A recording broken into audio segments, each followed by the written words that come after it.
നാദേന്ദ്രിയം. രചന ദക്ഷ. അവതരണം ഷാഹുൽ മലയിൽ. Editing Faisal C എന്ന് ഊഞ്ഞേരി.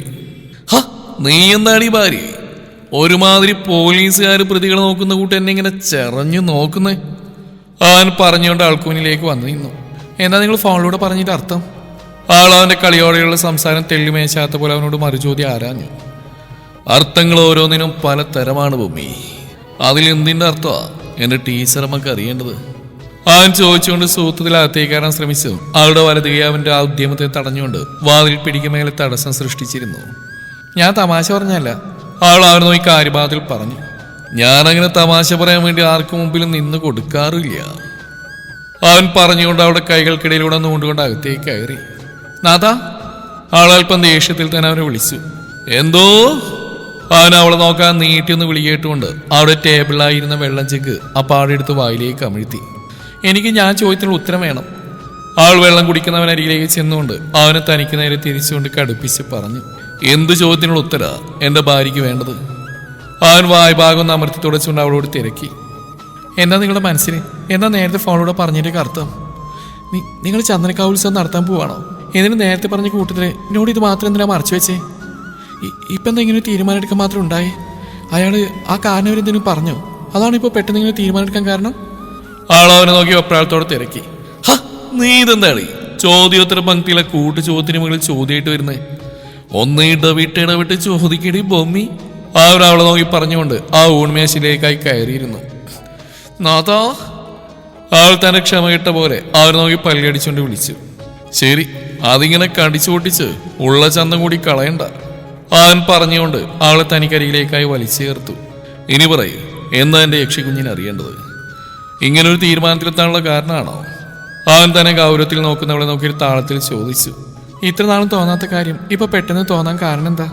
കഥകളൊക്കെ കുറച്ച് എനിക്കും അറിയാം. ഞാനറിഞ്ഞ കഥകളിലെല്ലാം ചന്ദനക്കാവിന് ഇരുണ്ടകാലം ഉണ്ടായിരുന്നു. ആ ഇരുണ്ടകാലം സമ്മാനിച്ചതോ ചന്ദ്രമംഗലത്തുള്ളവരും. ഇന്നും അത് അങ്ങനെ തന്നെ. അന്നത്തെ ആ സമ്പത്തിന് ശേഷം ആളുകൾക്കിടയിൽ ആ കാവിന്റെ പേര് തന്നെ മാറിയില്ലേ? ഇന്നാണ് ചന്ദനക്കാവില്ലാത്തേ. അവളത് പറയുന്നതിന് മുന്നേ അവന്റെ വലതുകൈ അവിടെ നാവിനെ ആ പേര് ഉച്ചരിക്കുന്നതിൽ നിന്ന് തടഞ്ഞിരുന്നു. ഒരിക്കലും നിന്റെ നാവിൽ നിന്ന് അങ്ങനെയൊന്ന് വിളിച്ചു കേൾക്കാൻ ഞാൻ ആഗ്രഹിക്കുന്നില്ല ദുർഗ. അവൻ അവളുടെ ചുണ്ടുകളെ പൊതിഞ്ഞ് തന്റെ കൈയെടുത്ത് മാറ്റാതെ തന്നെ അവളെ നോക്കി ഗൗരവത്തിൽ പറഞ്ഞു. നാട്ടുകാരെ വിളിക്കുന്ന കേട്ട് ഒരിക്കലും നീ അതിന് ശ്രമിക്കരുത്, അതെനിക്ക് ഇഷ്ടമല്ല. അവൻ അവളുടെ ചുണ്ടുകളെ പൊതിഞ്ഞു പിടിച്ചിരുന്ന കൈ പിൻവലിച്ചുകൊണ്ട് അവളോട് സൗമ്യമായി പറഞ്ഞു. അവളവനെ എന്തെന്ന പോലെ ഒന്ന് കണ്ണു ചുരുക്കി നോക്കി. പലർക്കും അത് അങ്ങനെയായിരിക്കും, എന്നാൽ എന്നെ സംബന്ധിച്ചിടത്തോളം അതിനൊറ്റ പേരേ ഉള്ളൂ, അത് ചന്ദനക്കാവുന്ന.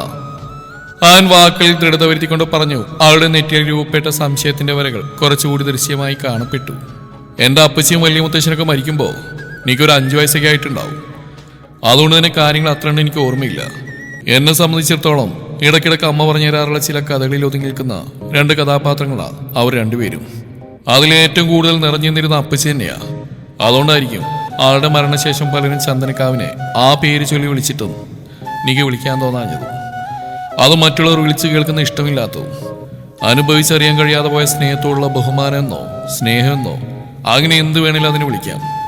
എല്ലാവരും പറയാ അമ്മയുടെ വാരായിരുന്നു അപ്പച്ചി എന്നാ. അതുപോലായിരുന്നു അവർ രണ്ടുപേർക്കിടയിൽ ആത്മബന്ധം. അവനൊരു ചെറിയ ചിരിയോടെ അവളോട് വളരെ സൗമ്യമായി ഓരോന്നും പറഞ്ഞു കൊടുത്തുകൊണ്ടിരുന്നു. ഇവിടേക്ക് വന്ന സമയങ്ങളിൽ അമ്മയ്ക്ക് തുണയായിട്ടുണ്ടായിരുന്ന ഏക പെൺസാന്നിധ്യം അത് അപ്പച്ചി മാത്രമായിരുന്നു.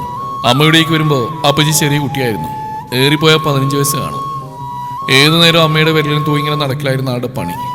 ഇങ്ങോട്ട് വന്ന കാലം തൊട്ട് എൻ്റെ അമ്മയായിരുന്നു അപ്പച്ചിയുടെ കൂട്ട്. അമ്മ അറിയാത്ത ഒന്നും ആളുടെ ജീവിതത്തിൽ ഉണ്ടായിട്ടില്ലെന്ന് തന്നെ പറയാം. ചന്ദ്രമംഗലത്തെ രാജകുമാരി എല്ലാവരും ദേവിയാക്കുന്ന കാര്യം പറഞ്ഞപ്പോഴും ആ കാര്യം എതിർത്ത ഒരേ ഒരാള് അതെൻ്റെ അമ്മയായിരുന്നു. 8 പൊട്ടും തിരിയാത്ത 18 വയസ്സ് മാത്രം വരുന്ന ഒരു പെൺകുട്ടിക്ക് ചാർത്തി കുടിക്കേണ്ട ഒന്നല്ലതെന്നായിരുന്നു അമ്മയുടെ പക്ഷം. അവളുടെ താല്പര്യം കൂടി കണക്കിലെടുത്ത് മതി ദേവിയായി ആരാധിക്കലും പൂജ ചെയ്യലുമെന്നൊക്കെ അമ്മയൊന്ന് പറഞ്ഞിരുന്നത്. എന്നാൽ അതെന്റെ മുത്തശ്ശന് അത്ര പിടിച്ചില്ല. ദേവി തന്നതിനെ ദേവിക്ക് തന്നെ സമർപ്പിക്കണം എന്നൊരു തരം വാശിയായിരുന്നു ആ സാഹചര്യത്തിൽ മുത്തശ്ശനിൽ മുന്നിട്ട് നിന്നിരുന്നത്. മുത്തശ്ശന്റെ അന്നത്തെ പിടിവാശി കാരണം ആ ചടങ്ങ് ആറാട്ട് നടക്കുന്നതിന്റെ രാത്രി നടത്താൻ തീരുമാനമായി. ഈ നാട് മൊത്തം അതിനെ ആഘോഷിച്ചു. എന്നാൽ 3-ാം ഉത്സവം കഴിഞ്ഞ് ആറാട്ട് ദിവസം രാവിലെ എല്ലാവരും കാണുന്നത് അമ്പലക്കുളത്തിൽ കിടക്കുന്ന 2 ശവങ്ങളാ. ആ വാർത്ത കേട്ട പാതി കേൾക്കാത്ത പാതി അന്ന് എൻ്റെ അമ്മ 5 വയസ്സുള്ള എന്നെ എടുത്ത് ഓടിയ ഓട്ടത്തെ പറ്റി പറയുമ്പോഴെല്ലാം അമ്മയുടെ ഉള്ളം നീർന്ന് എനിക്ക് അത്രയും അടുത്ത് അറിയാൻ കഴിയായിരുന്നു. അന്ന് തൊട്ട് പിന്നീട് തറവാട്ടിലും നാട്ടിലും എന്ത് സംഭവിച്ചാലും കേൾക്കുന്ന ഇതെല്ലാം ചന്ദ്രമംഗലത്തെ തേതിയുടെ ശാപമാണെന്ന്.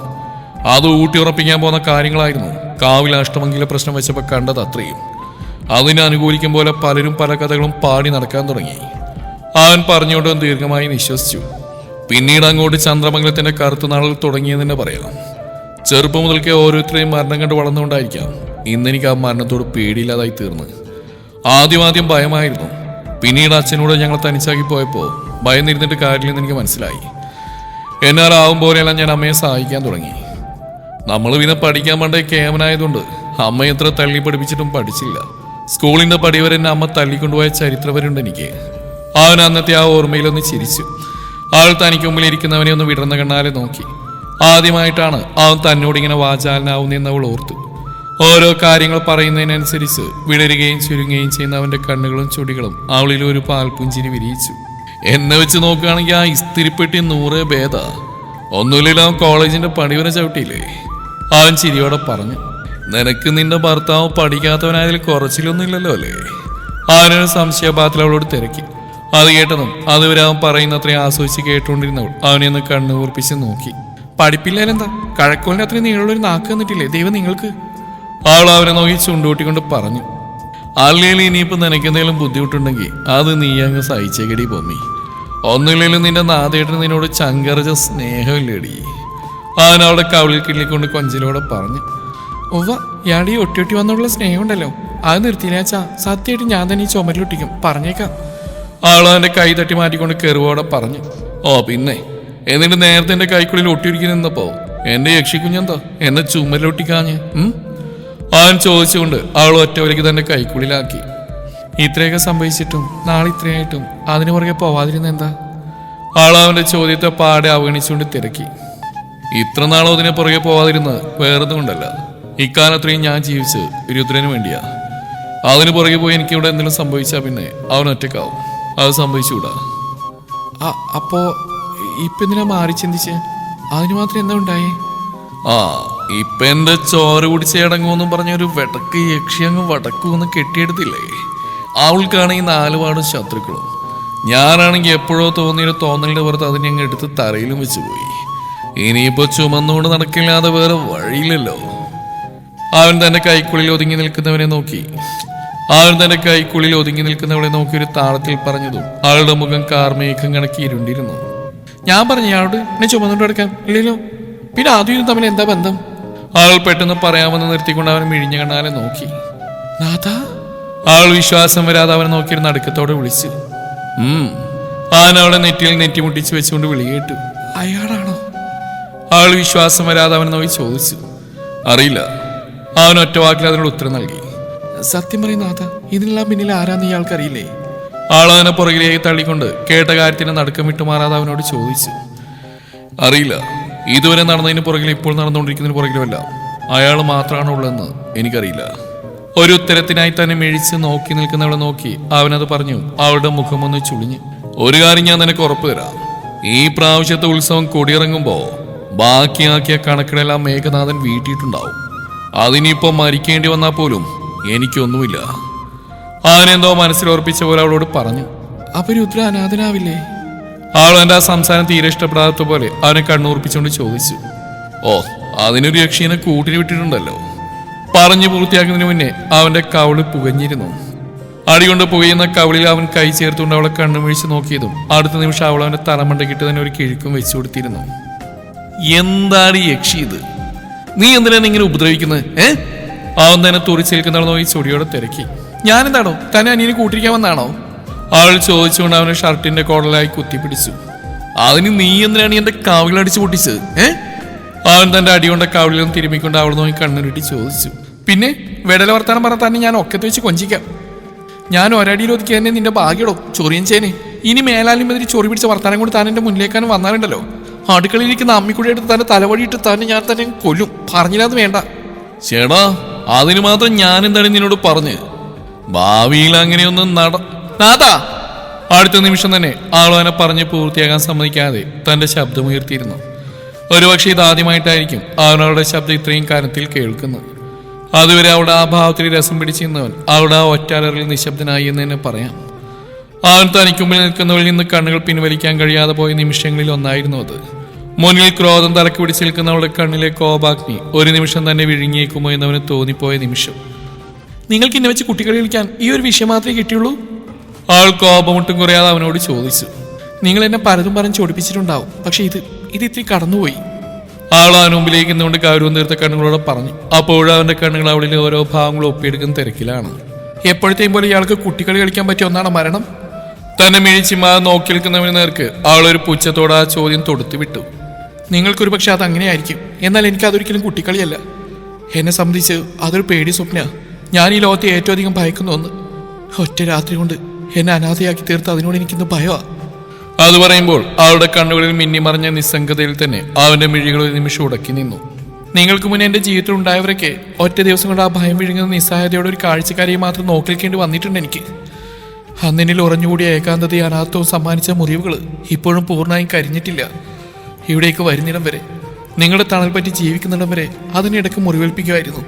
കഴിഞ്ഞുപോയ കാലത്തിന്റെ വേദന പകരുന്ന താളുകളെ ഞാൻ മറവിലേക്ക് തള്ളിവിട്ട് ഇങ്ങോട്ട് വന്നതിന് ശേഷം അവളുടെ വാക്കുകൾ ഇടറി. അന്ന് അച്ഛനും അമ്മയും നഷ്ടപ്പെട്ട ആ വീട്ടിൽ നിൽക്കുമ്പോൾ എനിക്ക് തോന്നിയിരുന്ന ഏകാന്തത, അതിനെന്നെ ഇല്ലാതാക്കാൻ തക്ക ശക്തി ഉണ്ടായിട്ടും തളരാതെ ഞാൻ പൊരുതിയത് എങ്ങനെയാണെന്ന് എനിക്ക് ഇപ്പോഴും അറിയില്ല. ജീവിച്ചിരിക്കാൻ ഈ ഭൂമിയിലെ കാരണങ്ങൾ ഏതില്ലെന്ന് കരുതിയിരുന്ന നേരത്താ നാൽപ്പാട് ലക്ഷ്മണ ചിതേന്ദ്രന്റെ കത്ത് എന്നെ തേടി വരുന്നത്. ആ നിമിഷം സത്യത്തിൽ എന്നിൽ എന്തായിരുന്നത് എനിക്ക് ഇന്നും അറിയില്ല. അതുവരെ അവന് നേർക്ക് വർഷിച്ചുകൊണ്ടിരുന്ന വാക്കുകൾക്ക് പെട്ടെന്ന് കാഠിന്യം കുറഞ്ഞതവൻ വ്യക്തമായി തന്നെ അറിഞ്ഞു. പിന്നെ അങ്ങോട്ട് എന്നിൽ നിറഞ്ഞിരുന്ന അത്രയൊരു വ്യഗ്രതയായിരുന്നു. എത്രയും പെട്ടെന്ന് ഇവിടേക്കെത്തി അവളെ സ്വന്താക്കാനുള്ള വ്യഗ്രത, അതിനേക്കാളുപരി അവളൊരു നോക്ക് കാണാനുള്ള വ്യഗ്രത. എന്നാൽ ഇവിടെ എത്തിയപ്പോൾ മുതൽ അവളുടെ അവസ്ഥ നേരിക്കണ്ട മുതൽ വീണ്ടും എന്നിൽ ആ മരണഭയം നിറഞ്ഞു. ഇതിനിടയിൽ ഈ സംഘർഷങ്ങൾക്ക് എല്ലായിടയിൽ അവൾക്ക് എനിക്ക് എന്തെങ്കിലും പറ്റിപ്പോയേക്കുന്ന തോന്നൽ നാൾക്ക് നാൾ അധികരിച്ചു വന്നു. എന്നിട്ട് പോലും അതൊന്നും വെളി കാണിക്കാതെ ഞാൻ പിടിച്ചെന്ന് അത് ഞാൻ അത്ര ധൈര്യശാലിയായതുകൊണ്ടല്ല. ഞാൻ തളരുന്ന നിമിഷം അതിൻ്റെ മരണമായിരിക്കുന്ന തിരിച്ചറിവ് എനിക്ക് ഉള്ളതുകൊണ്ടാണ്. അവളുടെ മിഴികളിൽ ചുവന്ന വരകൾ തെളിഞ്ഞു തുടങ്ങി. എന്നിൽ നിന്ന് എന്ത് പ്രതീക്ഷിച്ചുകൊണ്ടാണ് നിങ്ങൾ എൻ്റെ ജീവിതത്തിലേക്ക് കടന്നു വന്നതെന്ന് എനിക്കറിയില്ല. പക്ഷെ എന്നെ സംബന്ധിച്ചതൊരു പ്രതീക്ഷയാണ്. ഇനിയുള്ള കാലം മുന്നോട്ട് ജീവിക്കാനുള്ള 2 പ്രതീക്ഷകളിൽ ഒന്ന്. ആ പ്രതീക്ഷയാണ് ആ സൂക്ഷിക്കേണ്ടവൻ, അത് നിങ്ങൾ മാത്രമാണ്. ഇനി ഒരിക്കൽ കൂടി വിധിക്ക് മുന്നിൽ കോമാളി വേഷം കെട്ടി നിൽക്കേണ്ട അവസ്ഥ എന്നെ തേടി വന്ന ആ നിമിഷം ഞാൻ അതിജീവിക്കില്ല നാഥ. അത്രയും കരുത്തൊന്നും എന്നിലില്ല, ഇനി ഉണ്ടാവുകയില്ല. അവളുടെ വാക്കിൽ നിറഞ്ഞു നിൽക്കുന്ന ഉത്കണ്ഠ അവന് വ്യക്തമായി വായിച്ചെടുക്കാൻ കഴിയുന്നുണ്ടായിരുന്നു. മരണഭയം അത് അനുഭവിച്ചെടുക്കുക അതിൻ്റെ ഭീകരത അറിയൂ. മാസങ്ങളോളം ബോധമില്ലാതെ ആശുപത്രി കിടക്കി കിടന്നിട്ടുണ്ട് ഞാൻ. അന്നൊരു അപകടം പറ്റിയ നിമിഷം എൻ്റെ തലച്ചോറ് മതിച്ച ചിന്തകൾ അത്രയും അന്ന് എനിക്കൊപ്പം അപകടത്തിൽപ്പെട്ട എൻ്റെ അച്ഛനെയും അമ്മയെ കുറിച്ചായിരുന്നു. ആ നിമിഷത്തിൻ്റെ ഭീകരത ഒരിക്കൽ കൂടി ഞാൻ അനുഭവിക്കാൻ തയ്യാറല്ല നാഥ. എല്ലാവരെയും പോലെ സ്വസ്ഥമായിട്ടൊരു ജീവിതം ജീവിക്കണം എനിക്ക്. അതിൻ്റെ പൂർണ്ണ ഉത്തരവാദിത്വം തനിക്ക് മാത്രമാണ്. ഈ ജീവിതത്തിലേക്ക് നീയായി ക്ഷണിച്ചു വരുത്തിയ എന്നെ, അതാ ഞാനായി വന്ന് കയറിയതല്ല. ചന്ദ്രമംഗലത്തെ കൊച്ചു തമ്പുരാന് വെറും നിമിഷങ്ങൾ കൊണ്ട് തോന്നിയ ഒരു തോന്നലിന്റെ പുറത്ത് ബലി നൽകാനുള്ളതല്ല എന്നിലെ താലിയോഗം. ഇയാൾക്കതിന് കഴിവില്ലായിരുന്നെങ്കിൽ ഇതിനൊന്നും ഇറങ്ങി തിരിക്കരുതായിരുന്നു. അവൾ അവനെ നോക്കി ഗൗരവട്ടും കുറയാതെ പരുഷമായി തന്നെ പറഞ്ഞുകൊണ്ട് താഴെയുള്ള തന്റെ മുറിയിലേക്കായി കയറിപ്പോയി. അവനപ്പോഴും കുറച്ചു മുമ്പേ അവൾ പറഞ്ഞിട്ട് പോയ വാക്കുകളിലും ആ കണ്ണുകളിൽ കണ്ട അഗ്നിയിലും കുടുങ്ങി കിടക്കുകയായിരുന്നു. ഒരു നിമിഷത്തെ തന്റെ കളിവാക്ക് അവൾ അത്രമേൽ മുറിവേൽപ്പിക്കുമെന്നവൻ സ്വപ്നത്തിൽ പോലും കരുതിയിരുന്നില്ല. എപ്പോഴത്തെയും പോലെ അവളെ ഒന്ന് ചൊറിയണമെന്നേ വിചാരിച്ചുള്ളൂ. പക്ഷെ അതിന്റെ അന്ത്യം ഒരിക്കലും ഇങ്ങനെയായി തീരുമെന്നവൻ കരുതിയില്ല. ഒരിക്കൽ പോലും അവളെ ഇങ്ങനെ ഒരു രൂപത്തിലും ഭാഗത്തിലും കാണാത്തതുകൊണ്ട് തന്നെ അവൻ ആ നിമിഷത്തെ ഇങ്ങനെ നേരിടണമെന്നറിയാതെ പോയി. ഈ ചെറിയ പ്രായത്തിൽ തന്നെ ഒരുപാട് കയ്പ് നീരുകൾ കുടിച്ചിറക്കേണ്ടി വന്നവളാണ് അവളെന്ന് ഒരു നിമിഷം താൻ ഓർക്കണമായിരുന്നു. തന്നെ പോലെ തന്നെ അവളും അല്ല, തന്നെ പോലെ അല്ല, തന്നെക്കാൾ ഉപരി യാതനകൾ അനുഭവിക്കേണ്ടി വന്നവളാണ്. ആ അവളെ എന്തിന്റെ പേരിലാണെങ്കിലും വേദനിപ്പിക്കരുതായിരുന്നു. തന്റെ ഒരു നിമിഷത്തെ കളിവാക്ക് അവൾ ഇത്രമേൽ മുറിപ്പെടുത്തിയിട്ടുണ്ടെങ്കിൽ ഇതിനു മുമ്പ് അവൾ നേരിട്ട സാഹചര്യം, അതിന്റെ വേദന, അത് താൻ ഊഹിക്കുന്നതിനേക്കാൾ എത്രയോ മുകളിലായിരിക്കും. അവൻ ചിന്തിക്കാതിരുന്നില്ല. ആ കണ്ണുകളിൽ കണ്ട അഗ്നി, അവളിലെ ആ കരുത്ത്, വാക്കുകളിലെ മൂർച്ച, അതെല്ലാം അവൾ ആ സാഹചര്യത്തിൽ നിന്ന് ആർജിച്ചെടുത്തവയാണ്. ഏത് സമയവും നഷ്ടമായി പോകുന്ന മനുഷ്യന്റെ ചില വികാര വിചാരങ്ങളിൽ ചിലത്, അതിനെല്ലാം തന്റെ ഏതാനും ചില പൊള്ളയായ വാക്കുകളാൽ അളക്കാൻ ശ്രമിച്ച താനാണ് വിട്ടി, പമ്പര വിട്ടി. അവനൊരു പുച്ഛത്തോടെ ചിന്തിച്ചു. അതേസമയം തന്നെയാണ് അവന്റെ ഷർട്ടിന്റെ പോക്കറ്റിൽ കിടന്ന ഫോൺ ബെല്ലടിച്ചത്. നിങ്ങളിത് ഈ വണ്ടി ഓടിട്ടിട്ട് എവിടെ പോയതായിട്ടാ? ഫോൺ എടുത്ത് അപ്പുറത്തെ രുദ്രന്റെ ചൊടിയോടുള്ള ശബ്ദമാണ് തേടിയെത്തിയിരുന്നു. ഞാൻ എവിടെയും പോയിട്ടില്ല, ഇവിടെ തന്നെയുണ്ട്. അവൾ കയറിപ്പോയ മുറിയിലേക്ക് തന്നെ നെത്തി നോക്കുന്ന രുദ്രനോടായി പറഞ്ഞു. എവിടെയെന്ന് പറഞ്ഞാൽ ഏടത്തിയുടെ അടുത്താണോ? അവൻ ഉമ്മർന്ന് ചുറ്റൊന്ന് കണ്ടുപിടിച്ചുകൊണ്ട് മേഘനോട് തിരക്കി. ആ അതെ, എന്ത് അതിൽ നിനക്ക് വല്ല പ്രശ്നമുണ്ടോ? ആ രുദ്രനോടായി ചോദിച്ചുകൊണ്ട് ഉമ്മർ വാതിൽ ലക്ഷ്യം വെച്ച് നടന്നു. നിങ്ങൾക്കിട്ട് ഏറ് കൊള്ളുന്നതിന് എനിക്കെന്ത് പ്രശ്നം? ആ പിന്നെ വാങ്ങാനുള്ളതൊക്കെ വാങ്ങി വേഗം വരാൻ നോക്ക്, ഇല്ല ഞാൻ ബാക്കി വന്ന ചോറെടുത്ത് വെള്ളത്തിലിടും. നീ ചോറെടുത്ത് വെള്ളത്തിലിടെ കലത്തിലിടെ എന്താ വെച്ചാൽ വായിക്കോ, ഞാൻ എന്തായാലും തൽക്കാലം ഇന്ന് അങ്ങോട്ടേക്കില്ല. അവൻ പറഞ്ഞുകൊണ്ട് ഉമ്മറവാതിലടച്ച് കുറ്റിയിട്ടു. എന്റെ പൊന്ന് ചങ്കര, നിങ്ങളവിടെ തത്തിന്ന് സമയങ്ങളെ ഇങ്ങോട്ട് വരാൻ നോക്ക്. ഉറങ്ങുന്ന നേരത്തെങ്കിലും ആ പാവത്തിന് സമാധാനം അനുഭവിച്ചോട്ടെ. രുദ്ര അവനോട് ചുണ്ടൂട്ടിക്കൊണ്ട് പറഞ്ഞു. നീ ഇങ്ങനെ ഏതു നേരം എന്റെ ചെവി നിന്നവരാതെ പോയി കിടന്നുറങ്ങണം നാറി. അവൻ പറഞ്ഞുകൊണ്ട് തന്നെ ഫോൺ വെച്ചു. ഹലോ ഹലോ, ഈ കാലം കട്ടാക്കിയോ? അവൻ ചെവിയിൽ ഫോൺ മാറ്റിക്കൊണ്ട് അതിലേക്ക് നോക്കി ചോദിച്ചു. എന്താടാ നീ നേരത്തെ അതിലോട്ടും നോക്കി ഇങ്ങനെ ഒന്ന് പിറുപിറുക്കുന്നേ? അങ്ങോട്ട് വന്നോണ്ട് ചന്ദ്രാസൻ തിരക്കി. ആ നിങ്ങളുടെ കൊച്ചുമോനിന്ന് ഇങ്ങോട്ടില്ലാന്ന്. അവനെവിടെ പോയി? ആ ഏട്ടന്റെ ഇന്നത്തെ പ്രതി ഏടത്തമ്മയുടെ കൂടെ അത്രേ. ആ അവിടുന്ന് കയറുള്ളുമ്പോ താനെ ഇങ്ങ് പോന്നോളും. അവൻ പറഞ്ഞുകൊണ്ട് മുണ്ടുമടക്കി കുത്തി അകത്തേക്ക് നടന്നു. ഇവൻ ഇത് എന്തിനുള്ള പുറപ്പാടാ എന്റെ മഹാദേവ, ഞാൻ പോലും ഇത്രയും ആട്ടിങ്ങനെ വാങ്ങിച്ചു കൂട്ടിയിട്ടില്ലല്ലോ ഭഗവാനെ. പിന്നെ ഇവൻ മാത്രം ഇതെന്താ ഇങ്ങനെ ആയി പോയത്? അയാൾ ചിന്തിച്ചുകൊണ്ട് അകത്തേക്ക് നടന്നു. എടാ കൊച്ചെറുക്ക, നീ ഉമ്മറവാതിൽ കുറ്റിയിടണ്ട, ചാരിയാ മതി. പാതിരാത്രി എങ്കിൽ പാതിരാത്രി ആ പെൺകൊച്ചിന്റെ കയ്യിൽ നിന്ന് ഏറും കൊണ്ട് വരാതിരിക്കില്ല. അയാൾ അകത്തേക്ക് നടക്കുന്നതിനിടയിൽ രുദ്രനോടായി വിളിച്ചു പറഞ്ഞു. മുറിക്കകത്തേക്ക് കയറുന്നതിന് മുന്നേ അവൻ അടഞ്ഞിടക്കുന്ന ആ വാതിൽപ്പാളക്കിടയിലൂടെ അകത്തേക്കൊന്ന് എത്തി നോക്കി. അവിടെ റൂമിൽ ആ പരന്നിരിക്കുന്ന നിലാ വെളിച്ചത്തിന്റെ ശോഭയിൽ അവൻ കണ്ടു കട്ടിലിൽ ഒരു വശം ചെരിഞ്ഞ് കിടക്കുന്നവളെ. അവൻ പയ്യെ ശബ്ദമുണ്ടാക്കാതെ അകത്തോട്ട് കയറിക്കൊണ്ട് മിണ്ടാതെ ഒരക്ഷരം ഉരിയാടാതെ അവൾക്കടുത്ത് വന്ന് കിടന്ന് ആളെ പുറകിൽ നിന്ന് കെട്ടിപ്പിടിച്ചതും അടുത്ത നിമിഷം പ്രതീക്ഷിക്കാതെ കിട്ടിയ ചവിട്ടിൽ അവൻ കട്ടിൽ നിന്നുരുണ്ട് താഴേക്ക് ഒറ്റ വീഴ്ചയായിരുന്നു. അവൻ നടുവും താങ്ങിയിരുന്നോണ്ട് വേദനയോടെ പറഞ്ഞു. എടി എടി എടി എടി, എന്തിനാടി യക്ഷിക്കുഞ്ഞ് നീ എന്റെ നാട്ടു ഓടിച്ചത്? അവന് ഊരൊക്കെ കൈ കൊടുത്ത് എഴുന്നേൽക്കുന്നെങ്കിൽ അവളോട് ചോദിച്ചു. പിന്നെ തോന്നുമ്പോ കളമാറ്റി ചവിട്ടുന്ന തന്നെ ഞാൻ എന്റെ കൂടെ കിടത്താം. ആൾ അവന് നോക്കി പുച്ഛത്തോടെ പറഞ്ഞു. അവൻ അവളെയും ദയനീയമായി നോക്കിപ്പോയി. ബൊമ്മി, അവനവളെ നോക്കി ദയനീയമായി വിളിച്ചു. ബൊമ്മിയല്ല അമ്മി, ഇറങ്ങിപ്പോടൂ. ആൾ അവനെ നോക്കി പല്ലുകടിച്ചുകൊണ്ട് ആക്രോശിച്ചു. എടി ബൊമ്മി, ഒരു തെറ്റ് പറ്റിപ്പോയി, നീ ഒന്ന് ക്ഷമിക്ക്. അവൻ പയ്യെ താഴെ എഴുന്നേറ്റ് കട്ടിലേക്ക് ഇരുന്നോട് അവളോട് പറഞ്ഞു. എനിക്ക് സൗകര്യമില്ല, ഇയാൾ പോകാൻ നോക്കിയേ. ആളവനെ കട്ടിലേയും തള്ളി മാറ്റാൻ ശ്രമിച്ചുകൊണ്ട് ചീറി.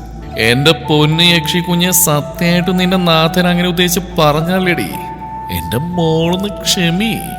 അവൻ തന്നെ തള്ളി മാറ്റാൻ ശ്രമിക്കുന്ന അവളുടെ കൈകളെ പിടിച്ചെടുത്തുകൊണ്ട് അപേക്ഷയുടെ സ്വരത്തിൽ പറഞ്ഞു.